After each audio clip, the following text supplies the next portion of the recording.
Saludo cordial para todos en el nombre admirable del Señor. Una vez más, su pastor, amigo Roberto Herminsul Aguirre. Estamos trayéndoles a todos unos hermosos salmos devocionales que son de edificación, de consuelo, de aliento para el pueblo de Dios. Bueno, y en esta ocasión vamos a hacer un devocional del Salmo capítulo 10. Acá lo vemos y que lleva como título Plegaria pidiendo la destrucción de los malvados. Como este salmo es un poco extenso, es un poco largo, tiene 18 textos, entonces vamos a omitir la lectura del salmo como tal. Claro, hermanos, de que si ustedes consideran necesario que hagamos una lectura de este salmo, lo pueden dejar acá abajo en los comentarios. Yo lo hago así porque de pronto vamos a encontrarnos con salmos un poco extensos y de pronto el tiempo no nos da. Lo habitual de estos salmos devocionales es que el tiempo no supere los 30 minutos y la idea no es aburrirlos a todos ustedes de pronto con la lectura de un texto bastante largo. Entonces nos vamos a limitar en algunos casos a considerar solamente los apartes más necesarios, los textos más relevantes de los cuales podamos extraer una lectura devocional, comprensiva, reflexiva y que podamos ser bendecidos en el nombre de Jesús. Bueno, el salmo de hoy tiene un título, siempre le colocamos un título a estos salmos devocionales y estamos ya en el 10. Bendito sea el Señor.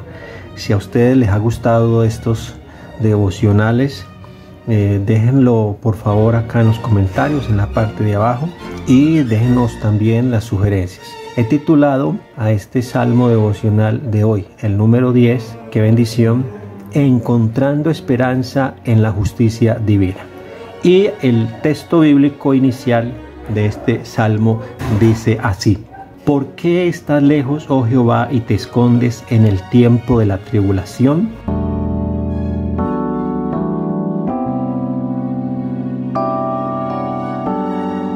Bueno, el salmo parte prácticamente de una pregunta retórica que hace el salmista David. Y él dice: ¿por qué estás lejos, oh Jehová, y te escondes en el tiempo de la tribulación? Parece ser que el salmista está haciéndole un reclamo a Dios de el por qué los malvados prosperan mientras que los justos sufren y pasan penurias. Y creo yo que a menudo en momentos de dificultad y dolor todos podemos sentir en algún momento, claro que sí, no vamos a decir que siempre, en algún momento vamos a sentir que Dios está distante o que es indiferente a nuestras luchas. Sin embargo, se nos enseña que aunque no siempre entendamos el propósito detrás de nuestras pruebas, Dios sigue soberano, Dios sigue poderoso, Dios sigue siendo el Rey, Dios sigue siendo el Todopoderoso para cada uno de nosotros y está presente en medio de nosotros para darnos fuerzas ante cualquier dificultad. El escritor bíblico, que en este caso es David, él describe a las personas que causan daño a los demás y cómo parecen prosperar. Vamos a leer solamente unos pasajes de este salmo inicialmente, que dice con arrogancia, el verso 2: el malo persigue al pobre, será atrapado en los artificios que ha ideado, porque el malo se jacta del deseo de su alma, bendice al codicioso y desprecia a Jehová. El verso 4 dice: el malo por la altivez de su rostro no busca a Dios, no hay en Dios ninguno de sus pensamientos. A medida que vamos avanzando un poco en la lectura de este salmo, encontramos cómo el salmista, a pesar de que empieza con una pregunta retórica y afirmando cómo el malo con arrogancia persigue al pobre, él va describiéndonos de alguna manera también el carácter justo de Dios y su compromiso de defender a los oprimidos. Aunque los malvados parezcan estar sin el control, Dios siempre tiene el control de todo. Dios siempre ve el sufrimiento de los pobres y de los afligidos.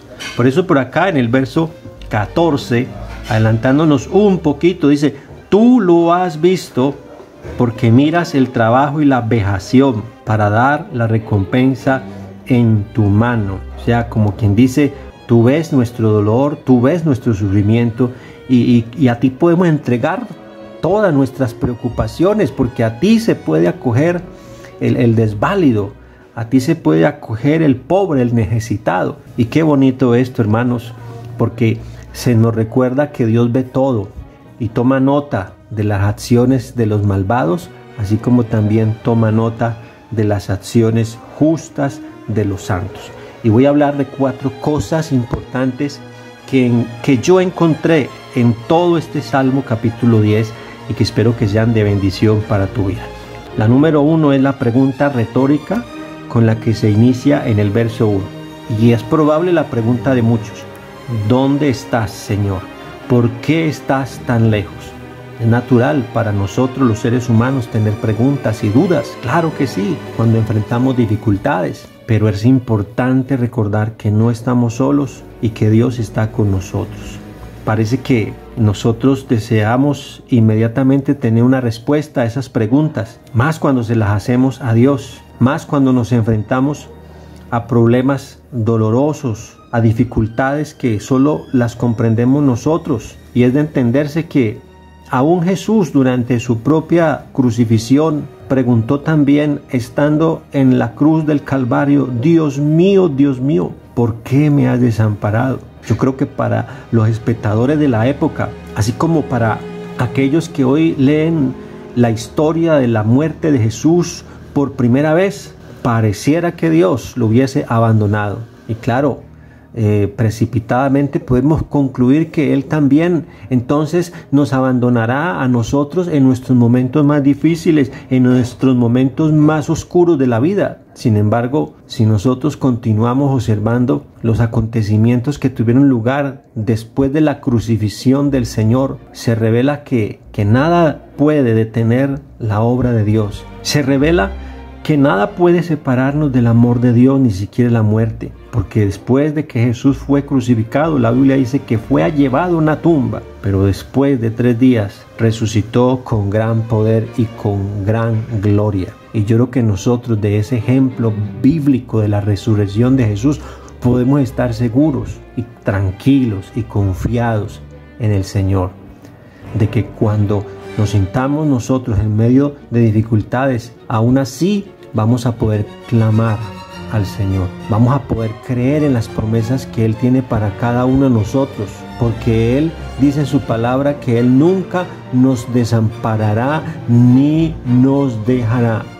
Y otra de las cosas que podemos ver en este precioso Salmo, capítulo 10, es que hay una aparente, escuche bien esto, una aparente prosperidad de los malvados, porque David escribe la conducta de los malvados y cómo parecen triunfar en medio de su maldad. Y claro, aquí observamos una imagen vivida de la opresión y el daño que infligen a veces los demás sobre nosotros, que nos lastiman tanto, tan profundamente, que a veces pensamos que ellos tienen el control, que ellos tienen el poder, que ellos tienen la autoridad.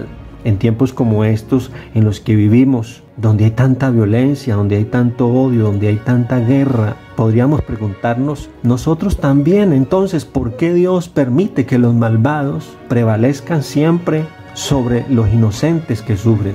Claro, esto es un grave problema, donde parece que el cuidado, la providencia de Dios contradijera su palabra misma, pero es que Dios tiene cuidado de su pueblo, Dios tiene cuidado de su iglesia.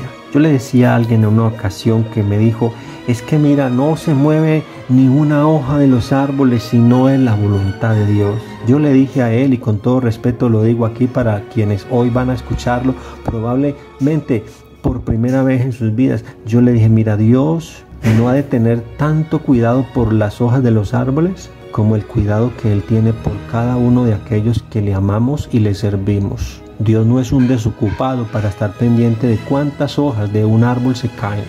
Dios tiene cuidado de su pueblo, de su iglesia. Por eso nosotros debemos de entender que Dios no se va a olvidar nunca de nosotros. Él siempre va a estar allí, a nuestro lado, ayudándonos. Y creo que probablemente a muchos las dificultades en ocasiones los han hecho retroceder, o a algunos otros casi retroceder, y vemos como este salmista David no fue la excepción. Claro que sí, él no fue la excepción y estuvo a punto de desviarse, de caer de la fe, de apostatar, porque estas cuestiones le oprimían. Y él se pregunta, ¿por qué es que el malo se jacta del deseo de su alma? Bendice al codicioso y desprecia a Jehová. ¿Cuántas veces nosotros estamos en esa misma situación de mirar cómo los demás, a pesar de sus malos caminos, son bendecidos, son prosperados? Y claro, viene el desaliento. Y hemos visto a personas aún fieles a Dios sufrir. Y nos hemos encontrado perplejos a la vez que hemos podido apreciar la prosperidad de otros, mientras que los nuestros sufren, mientras que los nuestros que buscan de Dios, que se arrodillan mañana, tarde y noche, a veces pasan dificultades en sus vidas. Pero, ¿qué podríamos preguntarnos nosotros si otros muchos dentro del panorama bíblico también lo vieron y lo sufrieron? También pasaron por momentos difíciles y no fue una derrota para ellos. Antes, por el contrario, fue la causa de un final triunfante. Si hiciéramos un recuento acá de muchos hombres que son ejemplo de estos sufrimientos, tendríamos que hablar de Job, quien lo perdió absolutamente todo y padeció de una enfermedad terrible, la cual lo llevó a tener que finalmente terminar rascándose con un tejo. Encima de todo, unos amigos que lo culpaban a él en todo momento. Pero Job en algún momento escribió: mas él conoce mi camino, me probará y saldré como oro. Y ya sabemos el final, después de todo lo que sucedió en la vida de Job, como él termina diciendo: de oídas te había oído, pero ahora mis ojos te ven. Alabado el Señor.